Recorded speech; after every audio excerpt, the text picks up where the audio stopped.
Hi, Bobby. Welcome to Istanbul. Thank you. Now, you're here to teach a masterclass at the Bosphorus Film Festival. What's the main takeaway you hope to leave this next generation of filmmakers? Um, I just am trying to correct the mistakes that I made, and I learned everything the hard way. And I think there's probably, I was very lucky that certain mentors in the film business shared information with me. And so I think as we get to a certain age, we all want to give back. And I don't think you can teach talent, but I think there's a lot of things about the language and the way we go about things that I've picked up over the last 40 years that I can share. How have Netflix and other content creators changed the game when it comes to making television? I don't know how much they've changed it in terms of storytelling. I think that's the thing that's remained constant. But certainly the way we take in the whole idea of drama and comedy and the way we access it, the fact that it can be watched on a little phone or it can be watched on a big cinema screen, or that seems to be that's the biggest change for me. Is that when I grew up loving movies, you had to go to the cinema and sit in the dark and watch them on a big screen, focused, and I miss that.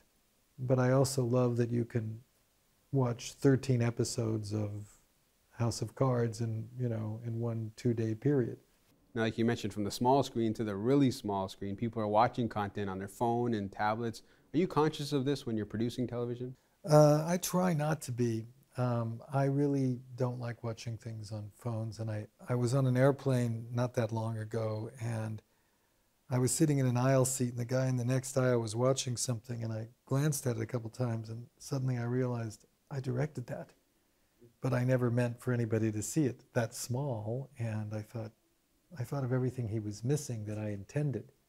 He seemed to be enjoying it, but it was an episode of Prison Break, which I thought would at least be on a TV screen. I never thought it was going to be on a phone. So when you began, appointment television was all we knew. Now binge watching is what people crave. How has that changed the way we tell stories? That's a good question. I don't know if it affects how you tell stories. I mean, the thing that I liked, for instance, when True Detective came out on HBO, because it had been all written by the same writer and all directed by the same director, it felt like a 10-hour movie. And I thought, it's pretty interesting that these guys got to tell a much bigger story, and you got to live with the characters in a different way. Kind of a cross between a movie and a television show, because in TV, people, fall in love with the characters. I mean, that was one of my big arguments on Lost with the executive producers. I said, I don't think it's about the smoke monster and the story of the island. I think it's about Kate and Jack and Sawyer and who's going to be with who. I mean, that was how I saw it. I watch television for the characters, and I think that I felt that most people did. Now, you've directed a few episodes on many major TV series. Did that put a lot of pressure on you? I felt a lot of pressure when I came to Lost, because I didn't really know the show at first, and everybody Lost was a funny show. People either loved it or didn't watch it, and so you felt a certain responsibility to that cult.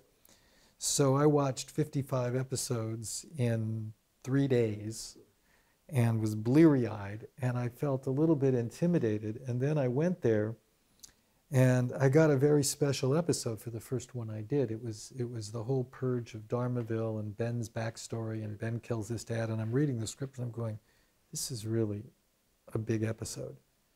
And so that was intimidating too, because I didn't know anybody. But this shows you how fate works. You're a founding member of the Independent Feature Project. How difficult is it to be an independent filmmaker today? It's very difficult. But it's always been difficult because it's not a business really.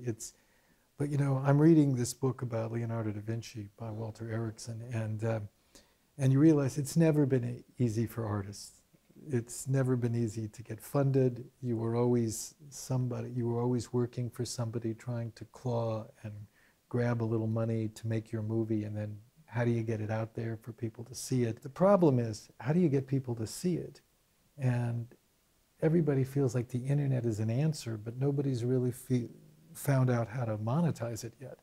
So I mean, most independent films are losing propositions. I mean, it's always been like that, but it seems worse today than ever. As an outsider, you'd think, with the advent of Netflix, Hulu, YouTube, there'd be so many opportunities for a filmmaker to get, but I guess it's getting drowned in all the, all the noise, right? Getting drowned out. I don't think you get paid. I mean, most of those services pay some big chunks of money to big movies that they want their tentpole movies to get people to watch Netflix. But if you're a little movie trying to sell to Netflix, you're not going to get your money back. But I don't know that that's a career. It's certainly not a livelihood. You do it for the same reason that you teach, just because you want to do it. But I really wonder what the next generation of filmmakers are going to do to make a living while they're making movies. Well, thank you for your time, Bobby. Thank you.